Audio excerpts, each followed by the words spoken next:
Greetings, dear viewers. I'm Annie Dorcas. I bring to you an illustrating exercise on how to formulate a good reading timetable.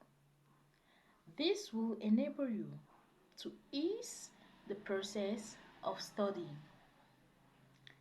Research has shown that about 85% of GCE advanced level students fail with a score of about one paper pass and two or one compensatory. The main reason behind this is lack of time management. As a student, how can you manage your time? The first thing to do is to formulate your reading timetable. How can you formulate this reading timetable? The first thing to do is to jot down the subjects you are offering alongside their fertile topics.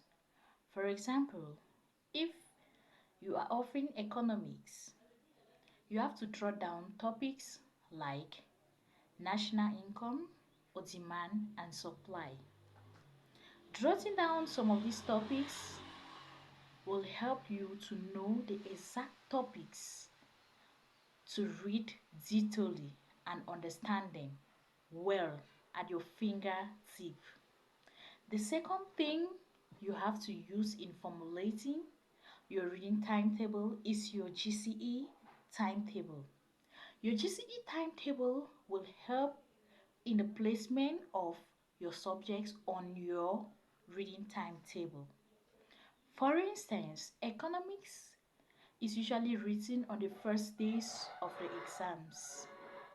So, if economics is to be written on Monday, place economic on Sunday in order that during the close days to the examination, you won't be in need of another timetable which will suit the timetable of the exam. And the last thing you have to do is to look for a clean sheet of paper.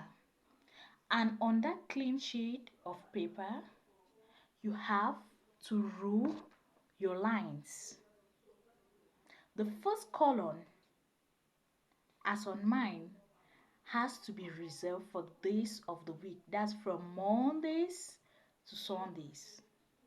The second column has to be a subject in which you will read alongside the topic beneath the subject. And above that column, you have the time, the duration in which you will set to read that particular subject. The next column should be reserved for revision of past questions. Why do you revise past questions? You revise past questions in order to know how better you have understood that particular topic. After doing all this, the last thing you need to consider is the placement of your timetable in your room and the time to start studying. For the placement of your timetable, the first thing you need to know is that you have to place your timetable where your eyes will always be on. That is, as you wake up in the morning, your eyes are on it. Before stepping your feet into your room, your eyes are on it. Place your timetable where your eyes will always be on it, for this will serve as a reminder to you that there is a task ahead. And the last thing I will talk about is the duration for you to study and the time. It all depends on you. You know your time, you know yourself more than any other person.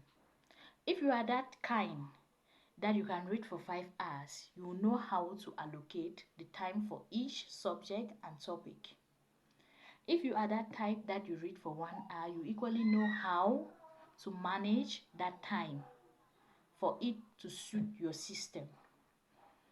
Now, for the time of studying, there are persons that are in comfortable areas that is free from noise pollution.